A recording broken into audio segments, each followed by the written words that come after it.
ತಿರುಮಲ ತಿರುಪತಿ ದೇವಸ್ಥಾನದ ಪ್ರಸಾದ ತಯಾರಿಕೆಗೆ ಬಳಸುವ ತುಪ್ಪದಲ್ಲಿ ಕಲಬೆರಕೆ ಆರೋಪ ಕೇಳಿ ಬಂದಿರುವುದು ಹೊರತಾಗಿಯೂ ಲಾಡು ಮಾರಾಟದ ಮೇಲೆ ಯಾವುದೇ ಪರಿಣಾಮ ಉಂಟಾಗಿಲ್ಲ. ದೇವಸ್ಥಾನಕ್ಕೆ ಪ್ರತಿದಿನ 60,000 ಭಕ್ತರು ಭೇಟಿ ನೀಡುತ್ತಾರೆ. ಕಳೆದ 4 ದಿನಗಳಲ್ಲಿ 14 ಲಕ್ಷಕ್ಕೂ ಅಧಿಕ ಲಾಡು ಮಾರಾಟವಾಗಿದೆ ಅಂತ NDTV ವರದಿ ಮಾಡಿದೆ.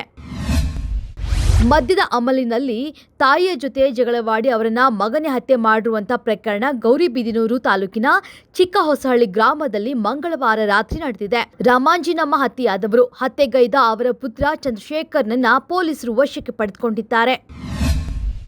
ಸಿಎಂ ಸಿದ್ದರಾಮಯ್ಯ ವಿರುದ್ಧ ಹೈಕೋರ್ಟ್ನಲ್ಲಿ ತೀರ್ಪು ಬರ್ತಾ ಇದ್ದಂತೆ ರಾಜಕೀಯ ವಲಯದಲ್ಲಿ ಆರೋಪ ಪ್ರತ್ಯಾರೋಪ ಜೋರಾಗಿದೆ. ಬಿಜೆಪಿಗೆ ನೈತಿಕತೆಯ ಬಗ್ಗೆ ಮಾತನಾಡುವ ಹಕ್ಕಿಲ್ಲ ಅಂತ ಕಾಂಗ್ರೆಸ್ ವಾಗ್ದಾಳಿ ಮಾಡಿದೆ. ಈ ನಡುವೆ ಮಾಜಿ ಡಿಸಿಎಂ KS ಈಶ್ವರಪ್ಪ ಅವರು ಸಿದ್ದರಾಮಯ್ಯ ಅವರ ಕುಟುಂಬಸ್ಥರ ಮೇಲಿನ ಆರೋಪಕ್ಕೆ ಅನುಕಂಪ ತೋರಿಸಿದ್ದಾರೆ. ಸೋಷಿಯಲ್ ಮೀಡಿಯಾ ಇನ್ಫ್ಲೂಯೆನ್ಸ್ ರೀಲ್ ವಿಡಿಯೋಗಳಿಂದ ಟ್ರೆಂಡಿಂಗ್ ಆಗಿದ್ದ ಪ್ರಭಾವಿ ಹರ್ಷ ಸಾಯಿ ಈಗ ಸಂಕಷ್ಟಕ್ಕೆ ಸಿಲುಕಿದ್ದಾರೆ. ಬಡವರಿಗೆ ಸಹಾಯ ಮಾಡಿ ಹಣ ನೀಡುವಂತೆ ಸಾಮಾಜಿಕ ಜಾಲತಾಣದಲ್ಲಿ ಟ್ರೆಂಡ್ ಆಗಿದ್ದ ಯುವಕನ ಮೇಲೆ ವಂಚನೆ ಹಾಗೂ ಅತ್ಯಾಚಾರ ಪ್ರಕರಣ ದಾಖಲಾಗಿದೆ.